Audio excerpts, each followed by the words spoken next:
And we're back.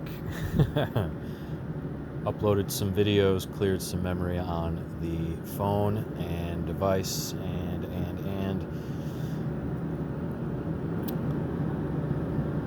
maintenance of the cymbal. Talking about the sound control, I was just referencing Matt Wilson. He uses the word control in a way to describe that you don't have control, and so I was lovingly referencing the name of this cymbal and the grand music staff, and maintaining the cymbal and removing dirt, and discussing the different realities of playing a sound control, and again the best ways to very carefully remove tarnish spots and keep your aged patina and color of the cymbal and all the characteristics of a vintage cymbal, but while still being able to remove any green oxidation or buildup, and using a cotton towel with this cotton compound full of a very light cleaner, and only using a really small piece, and pairing the safe maneuver of not cleaning the logo and making sure that there aren't any logos, even faded, that you might miss. And by circumstance, I've had quite a few of the sound control rides, and as you're watching the other videos, this cymbal needed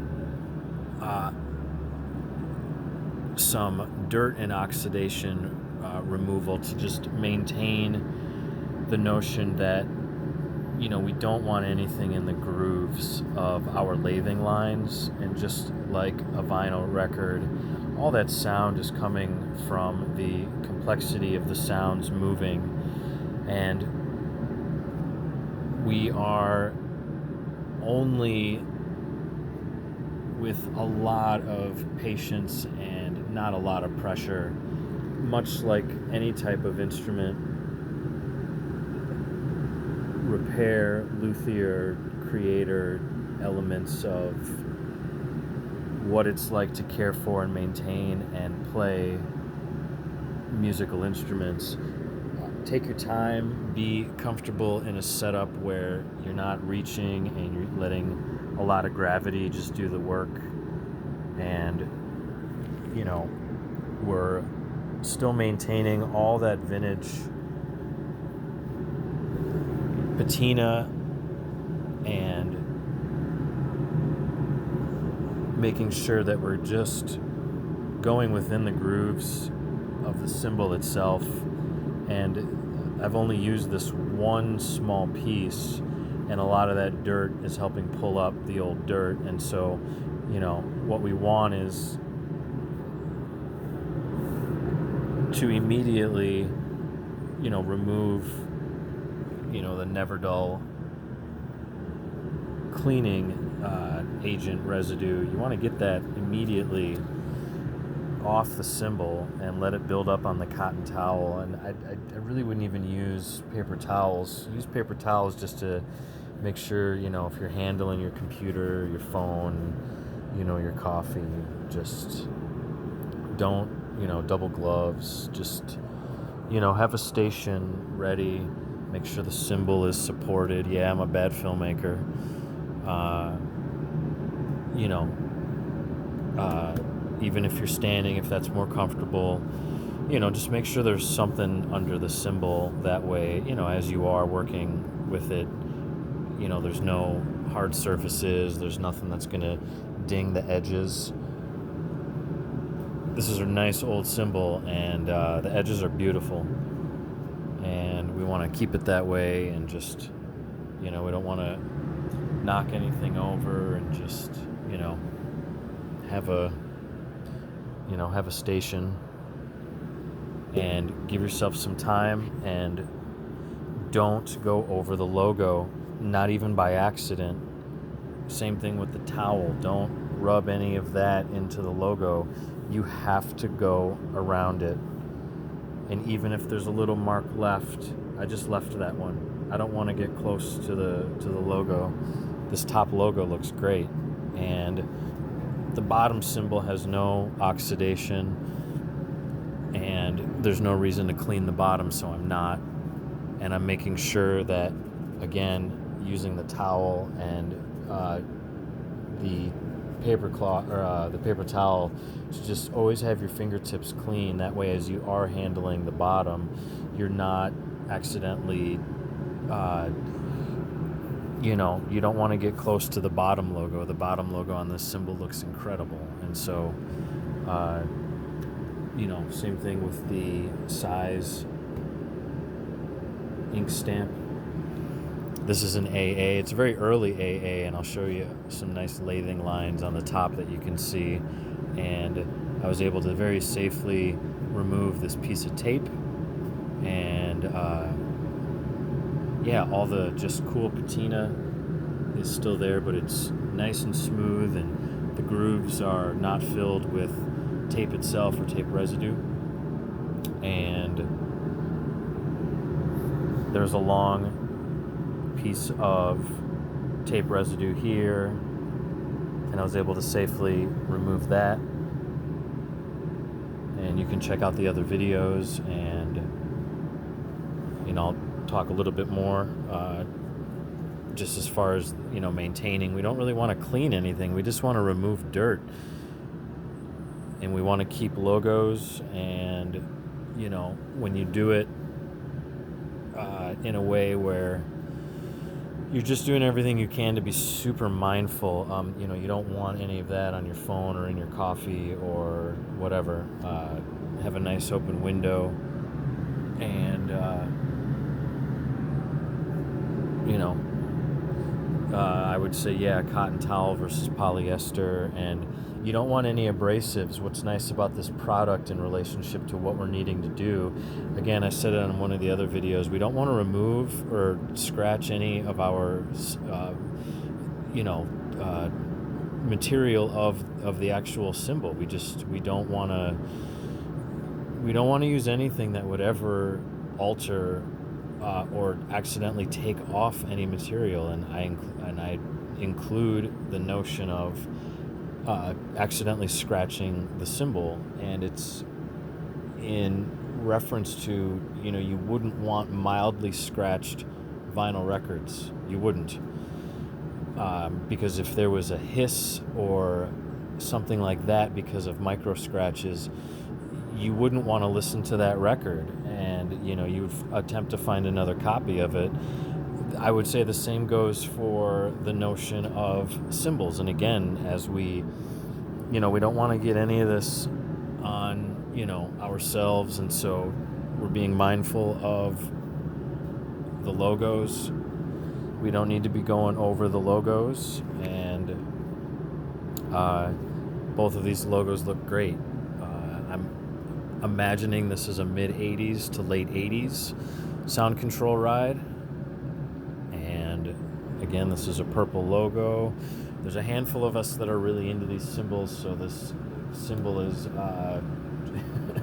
for those that are kind of in the know in regards to why they like them. I go into a lot of detail about that on a couple of the other videos, and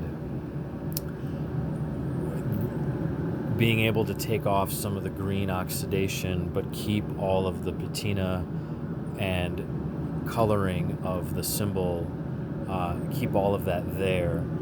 And it started with a very simple large to extra large plastic tub, and going outside and having a safe area where you can just fill that plastic tub with just water from the hose. And because there is a lot of stuff in tap water, you've got to be mindful depending on how dirty the symbol is. It could take a month, it could take 2 months. In this case, I'm in the know of how to know what's happening when you're wanting to, clean your instrument but not change any of the vintage characteristics, because you really don't want anything in the grooves of your cymbal. You really want it to open up and not be restricted in any way. And this one was already super clean. It just had a lot of small green oxidation marks, and so I left it in a plastic tub outside. It happened to be warm outside, which was actually really good. I put it in a shaded spot. That way, again, we're being mindful of not having any fading that can even happen in less than a day in the sun. So that loosened up a lot of the tape. There was 2 small pieces of tape, and they needed to come off. And there was a spot here. There was a piece of tape, and then on the underside, there was a piece of tape here. And so, after letting the cymbal soak in just tap water, no soap. Don't use regular dish soap. It's too harsh. You have to use plant-based dish soap, or something like a Sal Suds, a Dr. Bronner's Sal Suds.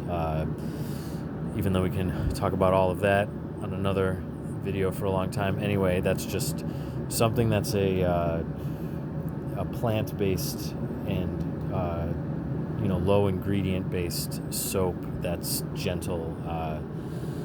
That way you don't dry out the natural oils in the patina and also in the cymbal.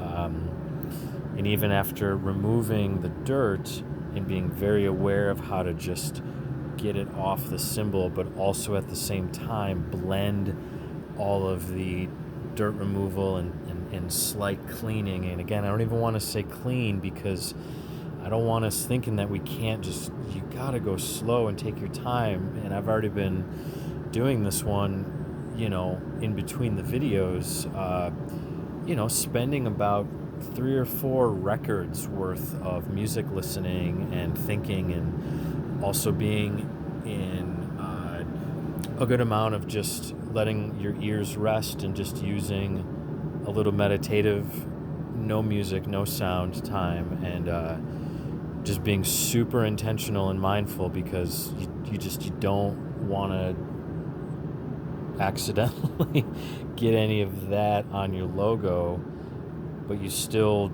don't want any vibration, inhibiting elements on the grooves. And again, the bottom side of this cymbal did not have any oxidation, as you can kind of expect, because this probably was, maybe left on a stand or something like that for a certain amount of time. It very well could have happened in the bag, any kind of bag, particularly things that, are made of things that just get way too chemically reactive to temperature. And I just mean crappy plastic cymbal bags, things like that, certain synthetic materials. We could talk about that all day. And it could just even be,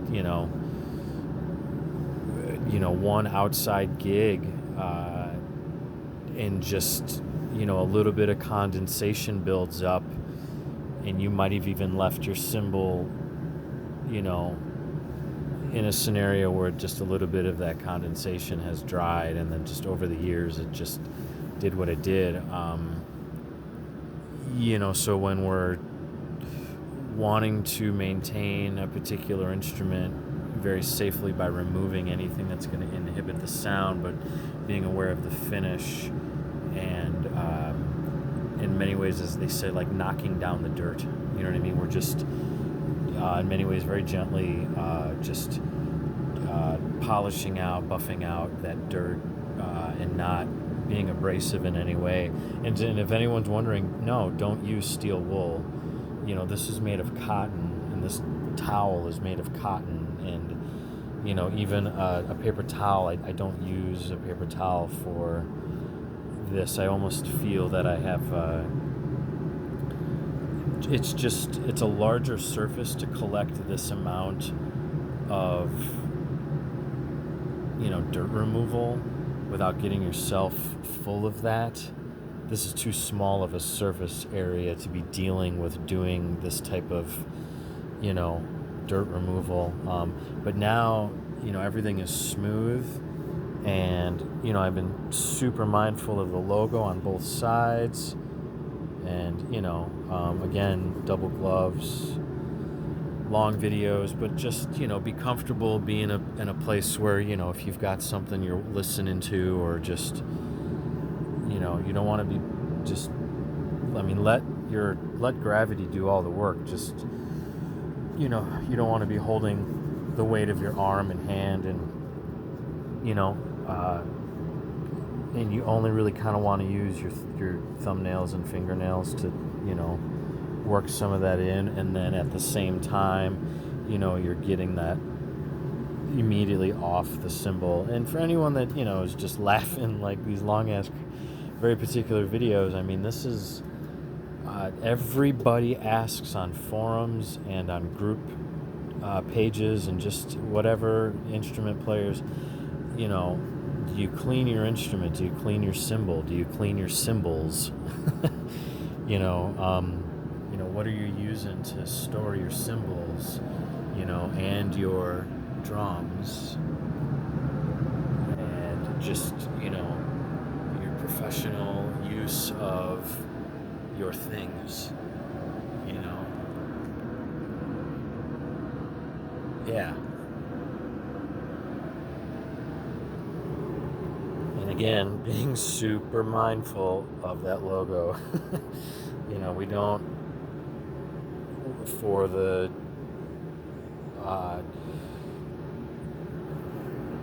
cymbals that had different colored ink and different font shape characteristics of the lettering and writing, and illustration logos. Again, I was talking a lot about this really subtle and understated music score logo, and with how amazingly balanced of a multi-purpose, multi-genre, very versatile cymbal like the Sound Control is, and most likely designed for, and just super cool. And then I was referencing Matt Wilson, great percussionist, musician, and educator, and his interesting take on the word control in something, like many things, where you don't really have that. So it's, and I happen to be very interested in these cymbals and this model in particular, and I'm just referencing my enjoyment of hearing what a lot of other musicians have to say in opportunities where you get to hear what they have to say. And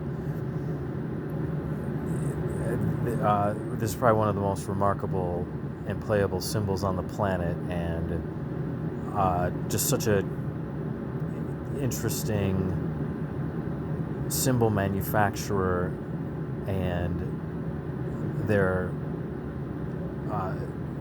ingenuity and education and experience, and the innovation. There's nothing like these cymbals, and so anyone that is aware of the playability of this flanged edge and what that does in a high-profile ride cymbal with a very functioning but integrated and physically weight-balanced distribution element of, again, the relationship between a bell and a body, and the lathing that happens to thin out the edge just enough to where the cymbal opens up and crashes at lightning speed, but also decays fast enough to get right back to the fact that it's a ride cymbal. And again, the flanged edge allows for, in many ways, just a sound projection and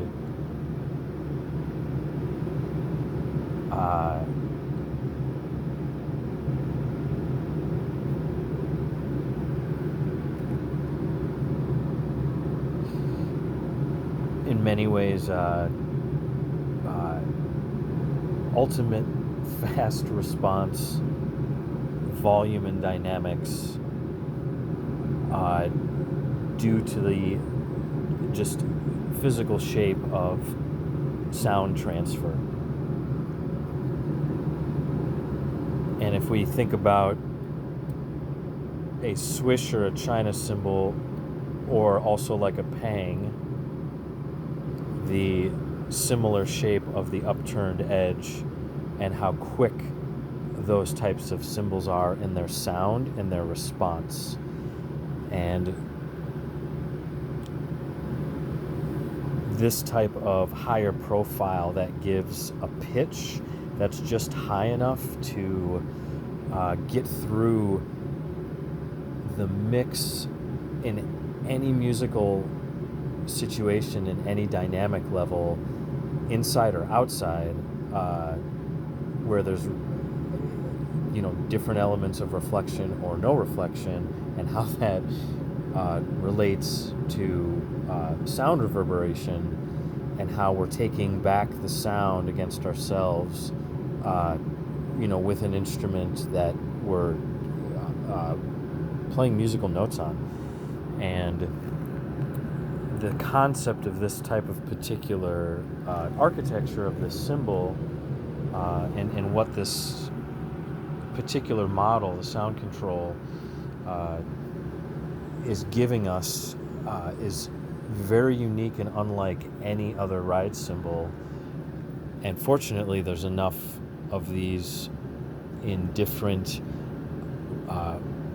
weight number ranges physically, its actual weight, and then how that relates to a stick balance feel, a mallet feel, and brushes feel,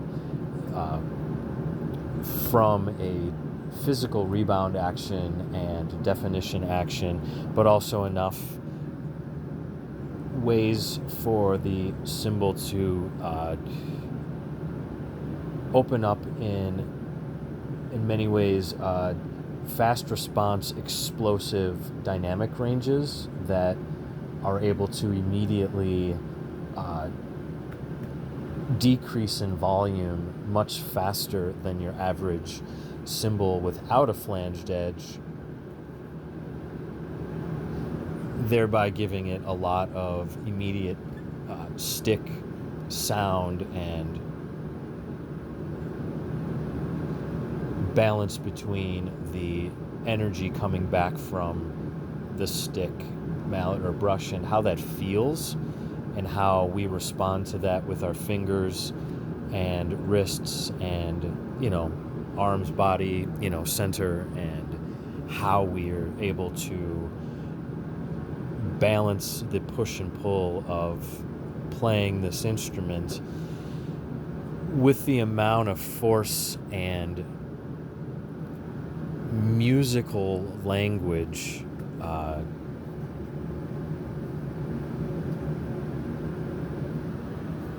with a band, with self.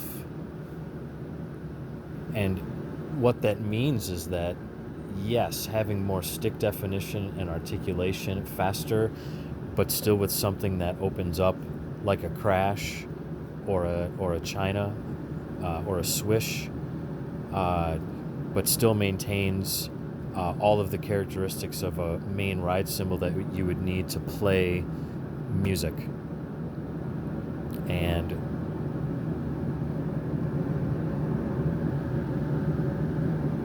making sure that we can understand how to maintain keeping everything sounding the way that it should. And that way we're not damaging or altering where we don't need to, and where we don't have to have a lot of chemical residue, because you don't want that in your hands or in your cymbal bags. You just don't. And we're making sure that we're not drying out the cymbal with use of certain soaps and things like chlorine. That's what we have to be careful about when using, as they say sometimes, dawn baths. Got to be careful. I would use plant-based dish soap, not dish soaps with standard chemicals, because they dry out the metal of the cymbal, and you don't want to do that.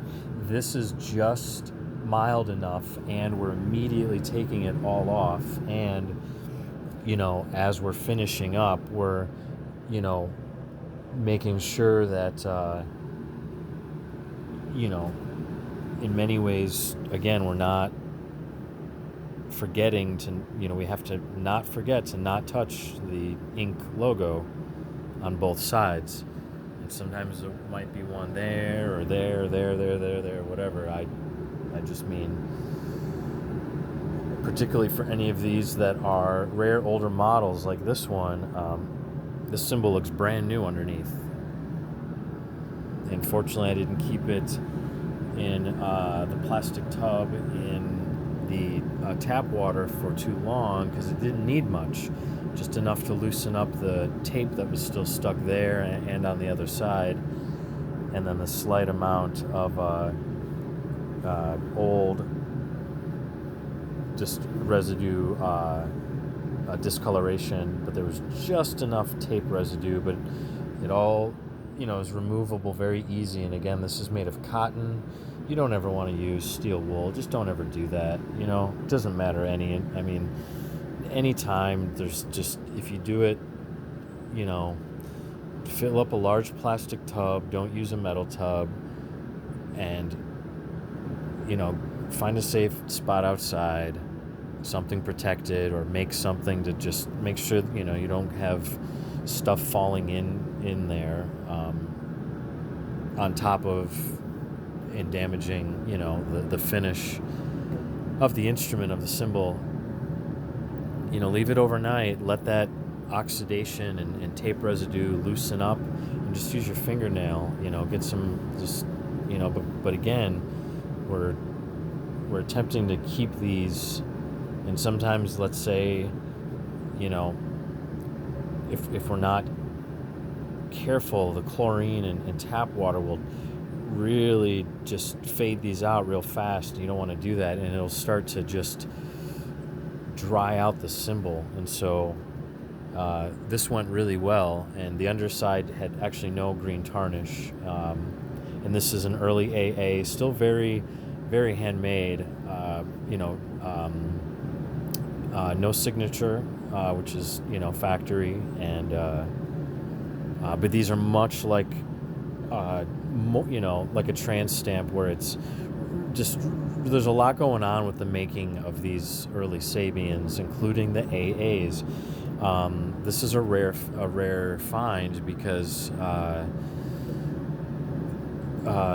some of the ink logo changes during the 80s, kind of demonstrate a different timeline during that decade, and they're all made a little different, and much more like a hand-hammered cymbal. And as I've been able to remove all the dirt, and luckily this hasn't been, I was really careful to just keep all that, that warm, low glow that it's earned, you know what I mean? But I just wanted to get all the physical matter off of the grooves, because we want it to play and sing, just, that's what we want. Just like a suspended cymbal, think about that. That's what's amazing about this cymbal also, is it's much like a suspended cymbal, but it's also like a crash cymbal, but it's a ride cymbal, but it can do all of those all at the same time, while also exploding like a china or swish. Even a pang is too low pitched, and that's not what this emulates. This emulates a very versatile cymbal in any genre, and even something with a nice medium or higher pitched, even at a heavier gram weight, you can still play it and be able to lay into it without any worry of it not responding, really in many ways a very scientific, balanced way. That way you can maintain the forward projection of music, not only of course with self and practice, but most importantly with a band, with other musicians creating full music, and having enough fast abilities to do things melodically. That's, I guess, the big point capture of the long-winded videos. And again, in reference to my friend Marcus Jordan, who we've been really discussing, my fascination with this model cymbal, and me relaying fun information that makes it a lot easier to maintain one's instrument and find out the choices that we like much faster, to just be making music that much quicker, but also protecting the instrument, but letting it still do its thing. This one's in remarkably just excellent condition, and I don't feel the need to use any more cleaning element. I used an extremely small piece of the Neverdal. This can is full. It'll last you, unless you're cleaning cars on an everyday single basis, sure, you might run out of this really fast, but this might last you 20 years. I'm not even kidding. Particularly if you're, if you're just having cymbals for your own, and then you're buying and selling to just have the right sounds and not necessarily collect, but just, I'm interested to hear the beautiful pitch of this one. I prefer a higher pitch, and I'll be interested to how it feels with the weight distribution. And you can just see a lot of the lathing. And for example, here it's a little bit more and a little bit wider, and then there's some thin lines, some even thinner lines, and then some more consistency in this band, and then there's a little bit more deep element of the lathing lines, and then you can see they get tighter and smoother and almost glass-like. And that's the cymbal, nice and thin, but still strong enough that you can seriously Elvin Jones these on an every note basis. That's why I love these